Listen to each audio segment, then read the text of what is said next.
Pregnancy এমন একটা সময় যখন আপনি নিজের নয়, আরেকটা জীবনের দায়িত্ব কাঁধে নিয়ে হাঁটছেন।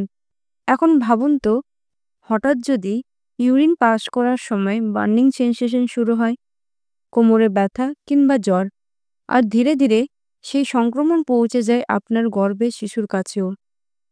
ভয় লাগছে, তাই তো?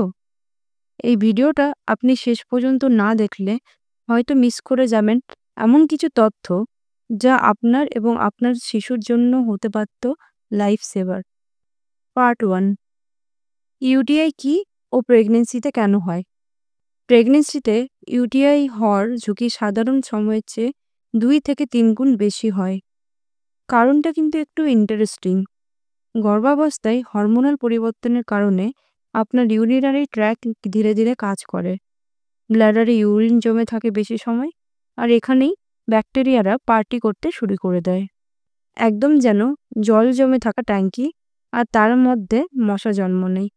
পার্থক্য শুধু মশার বদলে এখানে জন্ম নেয় ব্যাকটেরিয়া। এছাড়াও ইউটেরাস বড় হতে ব্লাডারের উপরে চাপ ফেলে, ফলে পুরো ইউরিন আপনি ফাঁকা করতে পারেন না, আর সেটাও হচ্ছে রিস্ক বাড়িয়ে তোলে। পার্ট 2, ইউটিআই এর লক্ষণ। কখন বুঝবেন আপনি আক্রান্ত?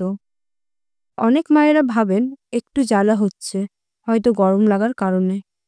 কিন্তু সাবধান, ইউটিআই এর সাধারণ লক্ষণগুলো হলো শুশু করার সময় বার্নিং সেনসেশন, ঘন ঘন প্রস্রাবের বেগ, প্রস্রাবের সময় রং ঘোলা বা দুর্গন্ধযুক্ত, কোমরে ব্যথা বা নিচের তলপেটে চাপ, হালকা জ্বর বা কাঁপুনি দিয়ে জ্বর। কিন্তু গুরুত্বপূর্ণ বিষয় হলো, সবসময় লক্ষণ থাকে না। অনেক সময় চুপচাপ এই সংক্রমণ গর্ভ ফুলে বা বাচ্চার স্বাস্থ্যেও প্রভাব ফেলতে পারে, তাই সাবধান থাকাটা কিন্তু জরুরি।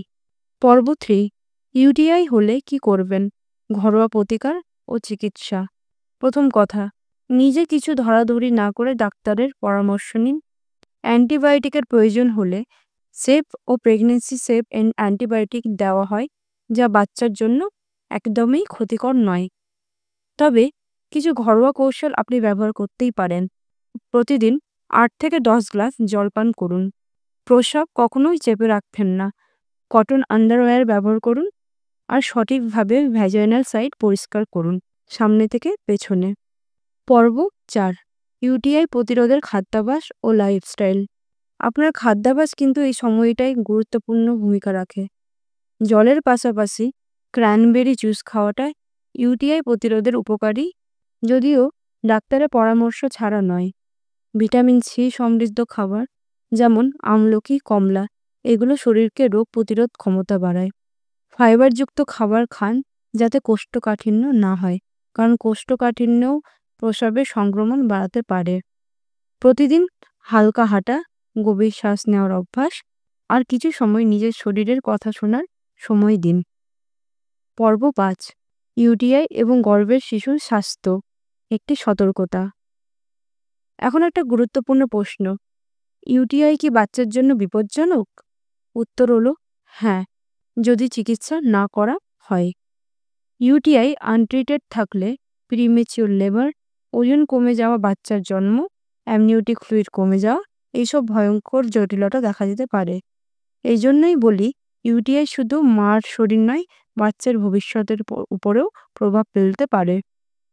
পর্ব 6, কিভাবে নিজেকে ও সন্তানকে সুরক্ষিত রাখবেন।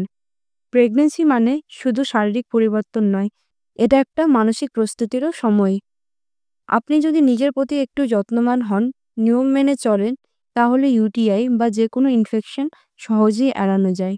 এই সময়টাতে আমি শক্তিশালী, আমি সচেতন, আমি একজন মা, এই কথাগুলো মনে রাখুন। নিজের শরীরের কথা শুনুন, ছোট ইঙ্গিতও অবহেলা করবেন না। সঠিক সময়ে পদক্ষেপ নিলে আপনিও আপনার সন্তান দুজনেই থাকবেন নিরাপদ। আপনার জানা কি কিছু বিশেষ খাবার আছে যেগুলো খেলে প্রেগনেন্সিতে ইউটিআই হওয়ার সম্ভাবনা দারুণভাবে কমে যায়, আর কিছু খাবার আছে যেগুলো গর্ভকালীন সময়ে একদমই খাওয়া উচিত না। সেই গোপন খাবার তালিকা পেতে চান?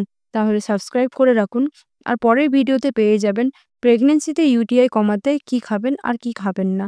শেয়ার করুন এই ভিডিওটা, কারণ একজন সচেতন মা মানেই একটি সুস্থ ভবিষ্যৎ। ধন্যবাদ।